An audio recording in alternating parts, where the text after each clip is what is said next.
너무 충격적입니다. 대부분이 모르고 계실 겁니다. 그런데 정청래 후보가 1위를 했다는 여론조사 결과가 나왔다는 거 알고 계셨나요?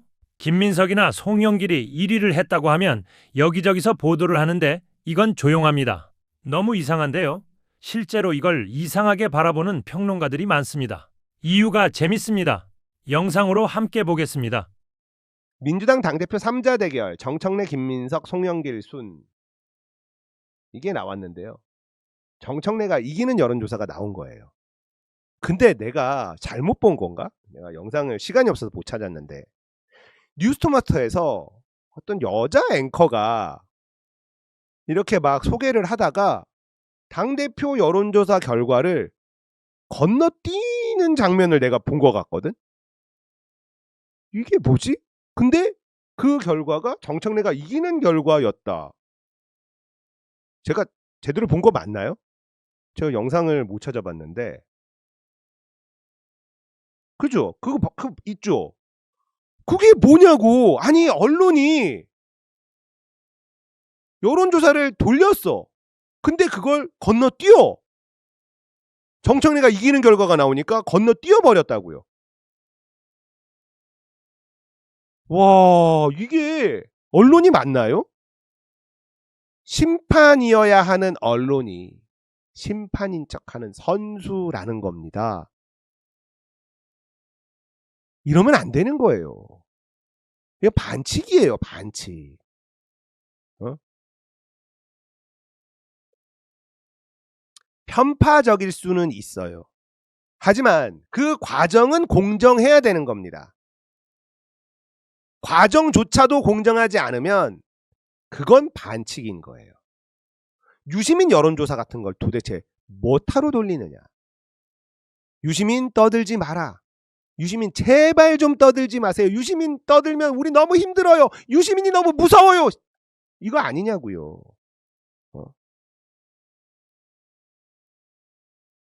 자, 전체에서도 정청래가 이기고요. 진보층에서 정청래가 이깁니다. 민주당 지지층에서는 김민석이 크게 이겨요. 크게 이깁니다. 근데요. 자, 보세요. 유시민 주장의 동의 비동의 이거 있죠. 호남 55.8이 비동의예요. 뭔가 이상하지 않아요? 민주당 지지층 44.9%가 비동의입니다.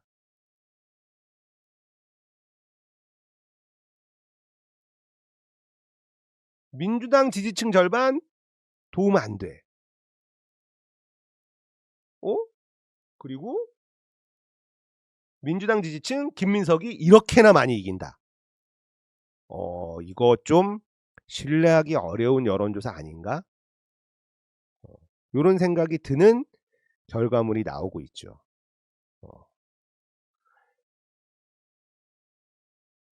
이재명 정부 들어서 이런 구린내 나는 게 너무 많습니다. 너무 많아요. 문조털레유 공격하는 것서부터 저번 전당대회 때 하바리 유튜버들이 정청래 가짜뉴스까지 동원해서 악마화하는 것부터 일베놈들이 민주당에 들어와 있어. 그 일베의 방식이거든요. 아니 민주당 정권 잡은 거 맞아? 도대체 왜 이런 일들이 아무렇지도 않게 막 일어나냐고. 누군가 뒤에서 쿡 찔러서 동원된 것 같은 일들이 너무 많잖아요. 이건 진짜 심각한 거예요. 우리는 노무현 김대중 정부 김대중 노무현 문재인 정부 때 이런 일을 겪어본 적도 없고 상상해 본 적도 없어요. 근데 너무나 많은 뒷공작으로 느껴지는 일들이 횡행하고 있습니다. 그것도 일베의 방식. 옛날 손가역이 딱 그렇게 했었거든요. 이건 심각해요.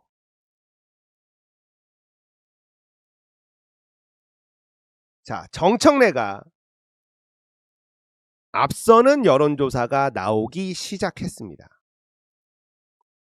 대통령은 김민석을 노골적으로 밀어주고 있어요. 그런데도 정청래가 이기는 여론조사가 나오고 있다. 자, 그러니까 룰 가지고 장난질을 치는 겁니다. 당원당규 위반인 거 뻔히 다 나왔는데 선호투표, 청년 최고위원 왜 이렇게 지랄들일까? 이렇게 고집을 피울 이유가 없거든요. 그런데도 고집을 피운다는 건 뭐예요? 윗선의 오더, 이 의심을 할 수밖에 없잖아요. 순리대로 가야 되는데 자꾸 억지를 부려. 그건 권력자의 의지가 투영된 것 아니냐, 이런 의심을 할 수밖에 없는 겁니다.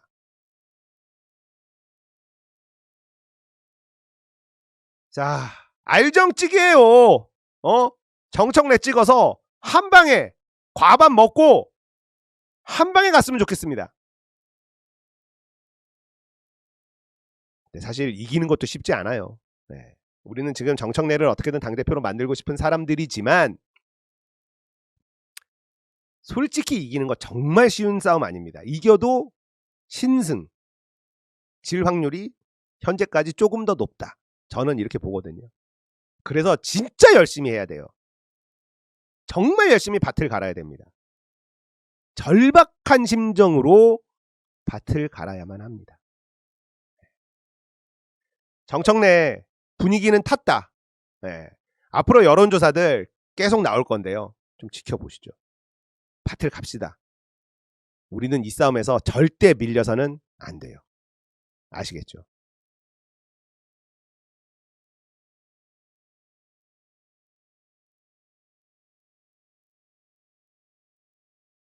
송영길 측 선호투표제, 이 대통령이 되살려 흔들지 말라. 잊혔던 선호투표제를 되살린 건 이재명 대통령이다. 선호투표제는 민주당만이 간직해온 개혁적이면서 선진적인 제도 중 하나다. 당이 선호투표제를 대한민국 정당 사상 처음으로 도입한 것 2002년 대선 후보 경선 때 민주당의 자랑스러운 역사인 노무현을 만들어낸 바로 그 경선. 송영길이 노무현한테 자랑스럽다 이런 얘기를 한다고? 진짜 역겨운데. 송영길이 노무현 뒤통수를 얼마나 때렸는지 아세요? 송영길은 진짜 정치 그만하게 만들어야 되는 사람입니다. 응?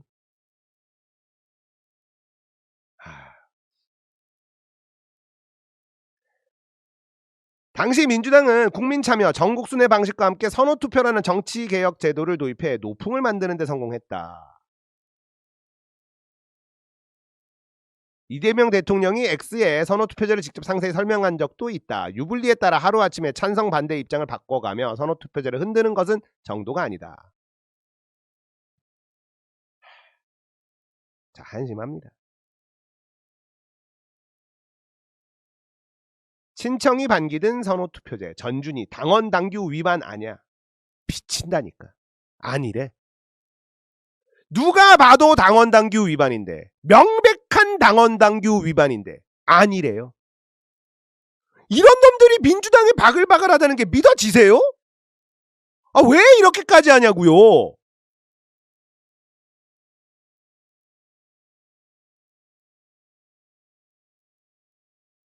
전준희가 선호투표제에 대해서 당원당규 위반으로 보기 어렵다.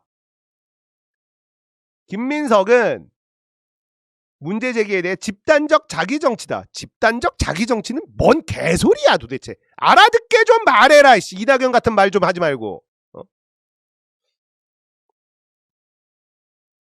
정청래는 때리면 맞겠다. 이현희 의원 가장 강력하게 선호투표제를 밀어붙였다라고 알려져 있는 사람입니다. 현재까지 전준이나 기획분과 입장은 선호투표제를 당원당규 위반으로 보기 어렵다는 것이다. 참 어이가 없다 진짜. 전준이 의결사항은요, 최고위 당무위를 거친 뒤 최종 확정돼요. 그러니까 최고위에서 이거는 부러질 가능성이 좀 더 높아 보입니다. 갈등은 계속되겠죠. 김민석은 전남 광주 일대를 돌며 당심 공략에 나섰는데 순천갑에서 내란 세력이라고 비판만 하는 당대표가 되지 않겠다. 정당 지지율이 밀리는데 얼마나 망신이냐. 전부 다 정청래 탓. 문제없는 룰을 자꾸 시비 거는 것이라고 하면 전형적인 집단적 자기정치. 난 이런 말투가 너무 싫어요. 무슨 말인지 알아듣겠습니까? 집단적 자기정치가 뭔 말인지 들리세요? 이낙연 화법이야. 너무 재수가 없어요. 정치인은 쉬운 말로 알아듣기 쉽게 전달해야 되는 겁니다. 집단적 자기정치가 뭐야 도대체? 송영길은 전남 광주시 의회에서 당대표 출마 의견을 했어요. 그리고 정청래를 홍명보에 빗대 교체 안 하면 총선에서 레드카드를 받는다. 선호투표제 반발에 대해선 당권을 휘둘렀던 때를 한번 돌이켜 볼 것을 부탁드린다. 정청래가 당권을 휘둘른 적이 있나? 그에 비해서 정청래는 일정을 공개하지 않는 자맹행보, 그리고 당원들이 제일 싫어하는 건 남 탓하고 네거티브 하는 것. 저는 네거티브 하지 않겠다. 상대방 헐뜯고 욕하지도 않겠다. 때리면 맞겠다. 가끔 정당 방위는 하겠다. 정청래라는 정치인이 진짜 급속도로 성장하고 있는 게 눈에 띕니다. 민심이 지금 어디로 흐르고 있는지 정확하게 그 방향을 캐치하고 그 방향대로 몸을 맡기고 있는 게 정청래예요. 그런데 김민석과 송영길 보세요. 남 탓이나 하고 말도 안 되는 억지나 부리고 이러고 있지 않습니까? 민주당 당대표 여론조사를 했는데 이게 조용해. 저도 몰랐어요. 그러니까 예, 예. 아니 보통 이거 네. 만약에 김민석이 잘 나왔으면 엄청 막 언론들 막 여러 군데에서 커뮤니티 뭐 이런 데서 상당히 많이 나왔을 그다음에 법한데 네, 여기저기서 막 돌아다니고 하니까. 2차 보도 많이 하잖아요. 네, 원래. 네. 2차 보도 많이 하는데 조용해. 그래서 나도 있는지 없는지 몰라서 네. 우리 멤버십 회원들 있잖아요. 막 네. 이런 데 막 올라와. 우리 어. 박시영 TV 멤버십 회원들 방이 있거든. 오프챗 때만. 그래서 빨리빨리 알았지. 아니면 이거 모를 뻔했어. 네. 자, 봤는데요. 자, 보시죠. 3자 대결. 자, 해봤는데 이게 2주 전에 조사하고 또 한 거예요. 일단 네. 전체를 설명하면 전체 수치에서 정청래가 32.1, 김민석 28.3으로 정청래 우세. 그런데 그럼 2주 전 대비 어땠느냐라고 했을 때 정청래 2.1 오르고 김민석도 2.8이 올랐어요. 같이 다. 그리고 송영길은 4.0이 빠졌어. 네. 그러니까 양강구도로 확실히 가는 거예요. 전체 흐름이. 자, 그게 특징이었고 두 번째 또 앞에 그 그림 한번 다시 보여주세요. 그래프. 진보층은 어떠냐라고 보면 진보층에서 정청래 39.8, 오. 김민석 35.3 상당히 격차가 납니다. 네. 그럼 진보층에서 2주 전에 비해서 추이가 어떻게 변했느냐라고 살펴봤더니 정청래는 무려 4.4%포인트가 상승을 했고요. 김민석은 1.2%포인트 빠졌습니다. 하락했습니다. 그러니까 김민석은 빠지고 진보층에서 정청래는 4.4가 뛰었다. 이건 굉장히 시사한 바가 크죠. 진보층 전체로 보면. 자, 그럼 민주당 지지층에서는 어떠냐를 봤을 때, 자, 민주당 지지층 다시 한번 앞에 그림을 보면 민주당 최근에 호남에서 김민석이 좀 앞선다는 얘기 있었잖아요. 네. 민주당 지지층은 여전히 김민석이 47.8대 정청래 30.3으로 앞서 있어요. 네. 근데 2주 전에 비하면 어떻게 되냐? 정청래는 3.8이 올랐어. 근데 김민석은 1.7만 올랐어. 그러니까 격차가 정청래는 3.8, 김민석은 1.7. 정청래 더 많이 오른 거야. 민주당 지지층에서도. 네. 그 진보층 전체로 하면 더 올랐고 네. 정청래는 진보층 전체로 하면 김민석은 빠졌고. 근데 제가 좀 궁금한 게 있는데요. 아까 그 그래프 보여주시면 네, 그래프로 아까 다시 보여주시면 네. 민주당 진보층 내에서는 정청래 후보가 저렇게 높게 나오는데 민주당 지지층 내에서는 굉장히 또 김민석 후보에 비해서 낮게 나오잖아요. 이게 왜 그러냐면 네. 그러니까 내가 내가 진보라고 진보인데 응답하는 사람 중에 민주당 지지하지 지지자도 있지만 뭐 조국혁신당 지지하는 사람도 있고 진보당, 정의당, 다양한 정당을 지지하는 사람도 있고 또 일부는 무당파인 사람도 있어. 마음에 안 들어서 민주당이 지정당이 없다. 근데 이제 이념 성향은 진보 성향인 거죠. 이제 그 의미로 해석하시면 될 것 같고. 굉장히 크다는 거네요. 그 부분이. 예. 그리고 호남에서만 떼놓고 봤더니 김민석 35점이 정청래 27 많이 좁혀졌어요. 많이 좁혀졌고 여기서 그다음에 송영길 15.6으로 송영길 확실히 많이 빠져요. 호남에서는 김민석, 정청래 모두 올랐어요. 그러니까 전체적으로 보면 송영길 확실히 약세 이미지가 있어서 네. 지지율이 빠지는 추세고 정청래가 많이 올랐고 김민석도 약간 오르긴 했지만 이제 격차가 좁혀진다. 전체적 흐름은 이렇게 좀 보면 될 것 같고요. 자, 그래서 이 웹자보로 누가 만든 분들이 있더라고요. 그거 한번 띄워주시겠습니까? 이 웹자보를 좀 딱 보면 눈에 보이죠. 이거는 이제 아까 진보층 네네. 대상으로 정청래는 플러스 4.4가 올랐죠. 반면에 김민석은 마이너스 1.2 이렇게 좀 바뀌었다. 6월 25일 조사와 7월 9일 조사에서 극명하게 좀 차이가 난다. 진보층에서. 이게 있고 아까 전체 지지도도 웹자보 만들어서 많은 분들이 홍보를 하시던데 그것도 한번 올려주시기 바랍니다. 전체 웹자보. 아 그건 없나요? 아까 준비했는데 안 됐어요? 근데 안 여론조사는 됐으면 이제 그렇죠. 여론조사는 추이가 중요하다고 예, 하잖아요. 예. 그래서 저렇게 올라가는 추이 아니면 떨어지는 추이 이런 것들이 중요한 네. 것 같아요. 예. 음.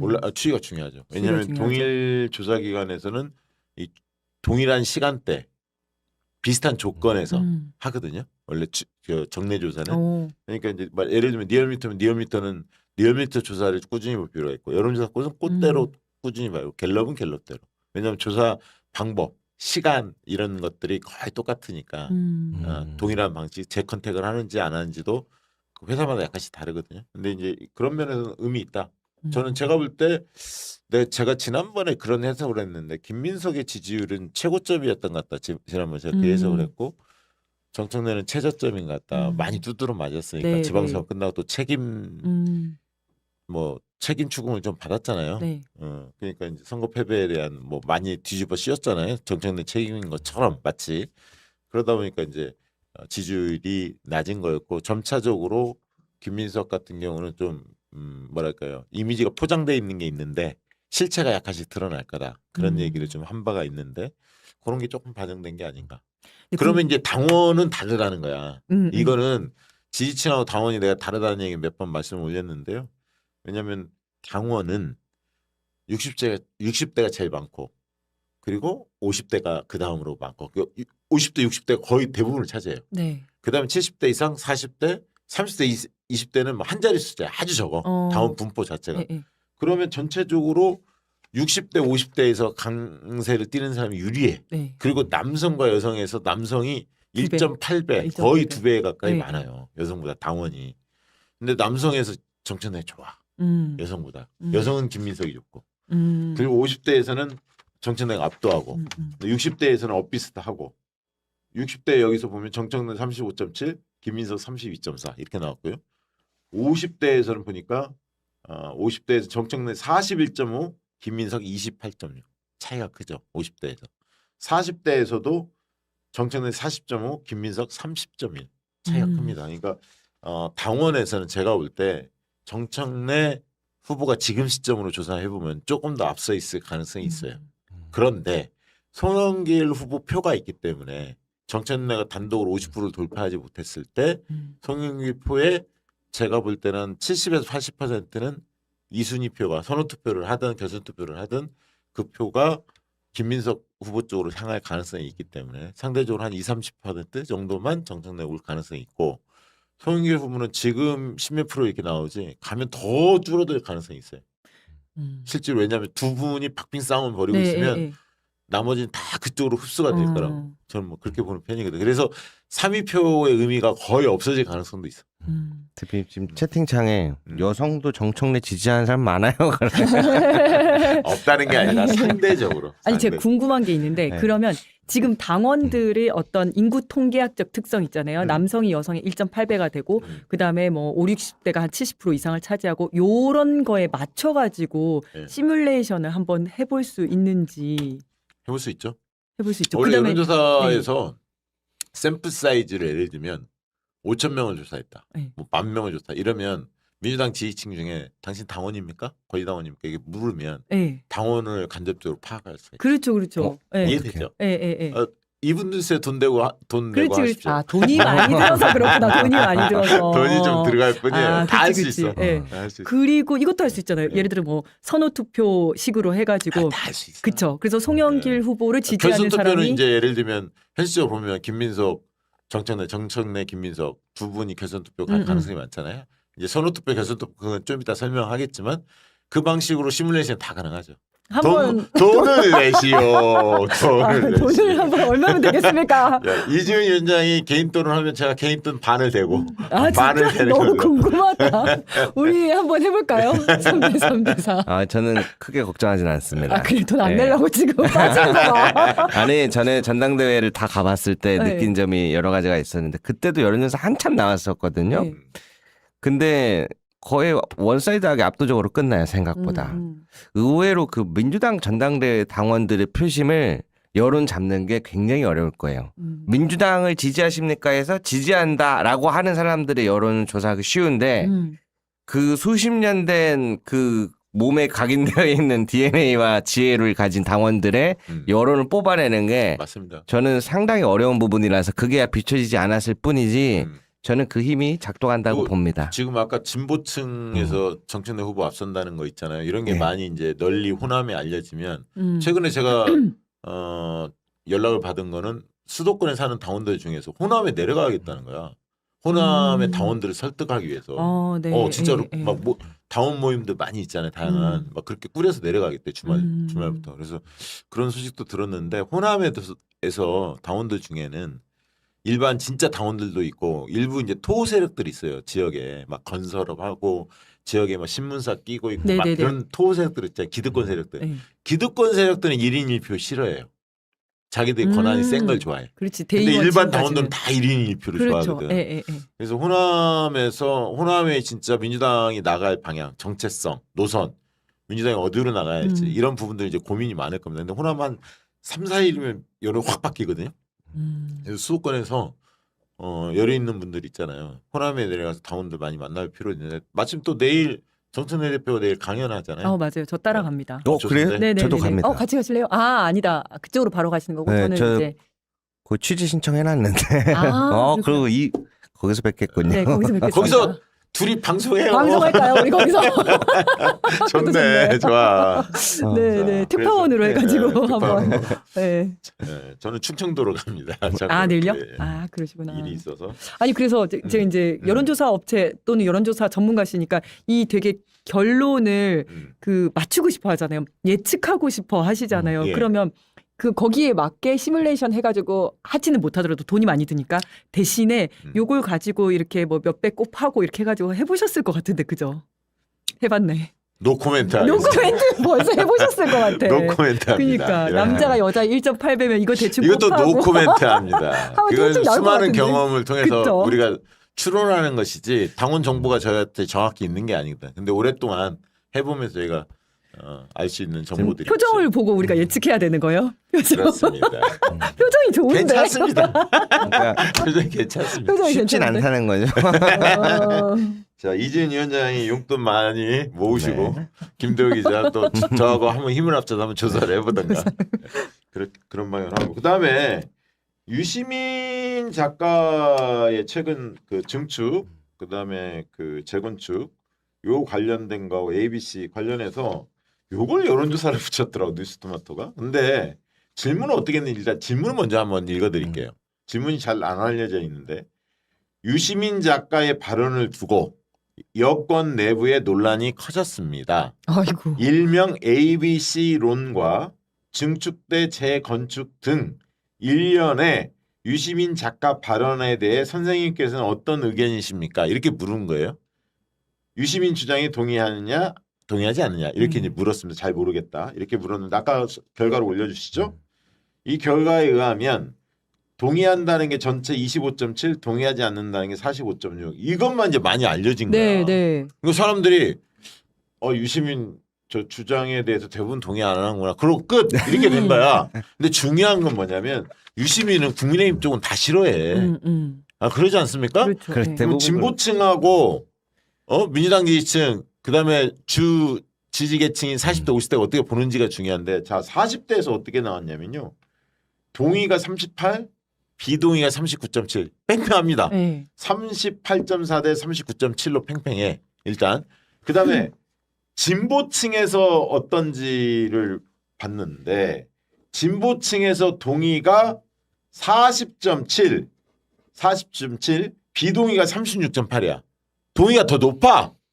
진보층에서. 네네. 잘 보시죠. 40.7 보이시죠? 네네. 예, 비동의 36.8. 제가 거짓말하는 거 아니잖아요. 나오잖아요. 그죠? 네. 근데 민주당 지지층에서 동의 33.9, 비동의 44.9로 민주당 지지층은 비동의가 조금 더 높지만 진보층은 동의가 좀 더 높아요. 네. 진보층으로 확대를 하면 그럼 이건 무슨 의미냐?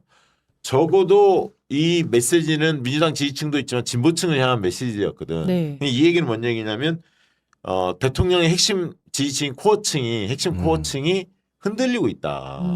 왜냐하면 반반 정도로 의견이 나눠지고 있다. 크게 보면 유시민 작가의 주장에 대해서 그만큼 그런 부분을 유시민 작가가 정확히 지적을 한 거야.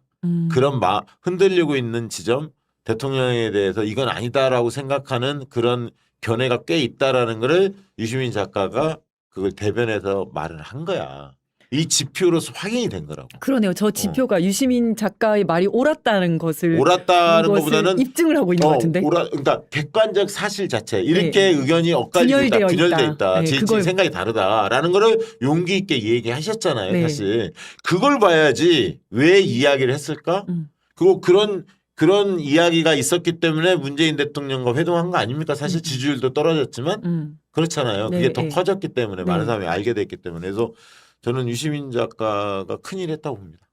아니 근데 저 보니까 두 가지 생각이 나는데 일단 질문 자체가 굉장히 악의적이라는 생각이 드는 게 제일 처음에 여권 내에서 뭐 논란이 일고 있습니다. 이렇게 해서 정확히 사실 네. 원래 질문은 잘 안 보니까 사람들이 안 알려주니까 네, 들어가서 찾아야 몰랐어요. 하거든. 네. 유시민 작가의 발언을 두고 여권 내부의 논란이 커졌습니다. 그래. 일명 ABC론과 증축대 재건축 등 일련의 유시민 작가 발언에 대해 선생님께서는 어떤 의견이십니까? 이렇게 물은 거예요. 그러면 진짜 이제 정치 고관여층이고 저걸 다 본 사람들이 무슨 얘기인지 알겠지만 사실 내가 진보라고 생각하면서도 저걸 잘 모르는 사람들은 그렇지. 여권 내에서도 여권은 그렇지, 민주당 그렇지, 쪽인데 그렇지. 여권 내에서도 논란이 커졌으면 문제 있는 거 아니야라고 기본적으로 그렇지. 생각했을 건데 그렇지. 그러면 이 뉴스토마토에서 한 이 여론조사는 그 유시민 작가의 이 발언이 진보층 내에서 동의를 얻지 못하고 있다라는 결과를 얻기 위해서 저런 식으로 질문을 했다고 밖에 생각이 안 되잖아요. 뭐 그건 모르겠는데 근데 이게 헤드라인을 그러니까 이게 뽑는 게 중요하거든. 이게 원래 이렇게 조사 결과 나왔어요. 그럼 헤드라인을 국민 다수가 이걸 동의하지 않아 이거를 메인을 뽑을 건지 원래 유시민 작가가 국민 전체를 보고 얘기한 게 아니잖아. 진보층과 민주당 지지층 상대로 얘기하신 거잖아 사실 맥락이. 그럼 그 층에서 이게 큰 틀로 보면 팽팽하더라. 네. 큰 틀로 보면 의견이 분분하더라라는 게 메인 시객이면 야마라고 하잖아요. 네. 우리가 신문으로 치면 이 제목 헤드라인을 그쪽으로 방향을 잡아야 돼. 이거는. 그리고 뭐 앞부분에 참신한 비유로 화제가 되고 있습니다. 이러면 좋게 나오지 않았을까요? 그 바이어스지. 그렇게 하면 안 저것도 되지. 바이어스 같은데 저것도 바이어스. 아니 그리고 두 번째는 모르겠어요. 아까 저기 당대표와 관련해서도 그런데 당대표 후보와 관련해서도 그런데 진보층과 민주당 지지층이 이렇게 차이가 많이 나는 나나요? 요즘에 민주당을 지지 안 한다고 응답하는 층들이 꽤 늘어났다고 봐. 과거의 전통적 민주당 지지층에서 최근에 일련의 흐름 때문에 이탈한 사람도 있다 봐. 그런 것이 여기에 또 반영된 게 그런 있는 것 거야. 같아요. 진보층인데 네. 옛날에 민주당 지지했는데 아 요즘에 마음에 안 들어. 네. 나 지지 안 해. 근데 진보라고는 응답을 해. 이해되시죠? 네. 그 층이 꽤 있다고 봐야 돼. 그런 것 같아요. 예전에는 진보층과 민주당 지지자들의 어떤 뭐 지지율이나 이런 게 그렇게 크게 크게 차이 차이가 안 안 났어. 났거든요. 그래 최근에 이게 벌어지는 예, 거야. 이거 잘 완전 보셨어요. 뒤집히고 있네요. 역시 최고위원 출마해야 돼. 좋아 나 갑자기. 최고요. 자 전당대회 이 얘기 이제 들어가 봅시다. 선호투표제 때문에 지금 난리가 났는데 이 부분 원래 이제 어제 뭐 회의도 갔는데 혼자 갔다 아무도 안 왔고. 그렇죠. 저 그 혼자 얘기를 갔죠. 했는데 예. 이 부분은 이재명 위원장님 지금 일단 객관적인 거는 일단 여러분들한테 팩트만 알려주면 전준희가 오늘 회의를 했어. 네. 전준희 회의에서 다수의 전준희 의원들이 국회의원들이에요 다. 국회의원들 중에서 다수가 선거투표제 과거에도 유사한 형태로 뭐 선거투표제 많이 했는데 이거 당헌당규 위반 아니야라고 결론을 냈다 하고 첫 번째 알려진 네. 게 그다음에 청년 최고위원제와 관련해서는 선출직 청년 그러니까 최고위원을 5명 뽑는데 1명 여성이잖아요. 네. 1명 무조건 들어가게 돼 있잖아요. 네, 당규에 네, 네. 규정이 있고. 근데 나머지 4명 중에 1명을 또 청년 최고로 하겠다는 거야. 이건 당규 개정 사항이거든 사실. 네네네. 근데 이걸 하겠다라고 발표를 했어. 그리고 1인 1표 지역별 가중치에 있어서는 딱 3곳만 한 거예요. 왜냐하면 2회 연속 선거에 졌던 지역을 뽑아봤더니 강원은 이번에 우상호 이겼잖아. 네네. 부산, 울산도 단체장 우리가 이겼잖아. 네네. 그러니까 경남하고 경남. 대구, 경북 아. 3곳만 5% 그러니까 1.05를 적용하니까 그거는 이제 굉장히 미미하기 때문에 큰 건 아니지만 아무튼 네네. 그게 맞느냐 아니냐라는 음. 판단은 별도로 있습니다. 손대면 안 된다고 주장하는 분들이 훨씬 많죠. 네. 어쨌든 이렇게 결론을 낸 거야. 그럼 이게 어떻게 되는 거지? 그러니까 이제 아마 첫 번째 이 부분을 해소를 해드려야 할 것 같고 두 번째 이게 당헌당규 위반이 아니냐 부분을 이제 여쭤보는데 과정은 이렇게 됩니다. 그러면 내일 최고위를 열립니다. 내일 최고위 열리면 그동안 한번 논의했거든요. 지난번에 표결 처리를 합니다. 합의가 안 되면 내일은 포결을 하게 돼 있어. 시간이 없어. 그러면 지금 정청래 정청래 대표 측과 뭐 정책 견해를 같이 하면서 결선 투표제로 해야 한다라고 생각하는 분이 제가 알기로는 지금 4분이에요. 이제 예를 들면 이성윤, 이성윤, 문정복, 박규환 그리고 박지원 네. 의원 이렇게 해서 4명인데 아마 박지원 최고 젊은 분이시죠. 평당원 최고로 됐던 네네. 이분 무지 작업에 들어갈 겁니다 아마. 아. 아마 그럴 것 네, 같고 네, 근데 네. 그분도 결선 투표가 맞다. 법률가거든. 맞아요. 변호사 예, 출신이거든요. 네. 그렇게 주장했다고 하고 네, 지난번 회의까지는 이제 내일 주고 봐야겠습니다. 아마 같이 그 의견을 같이 가지 않을까 싶은데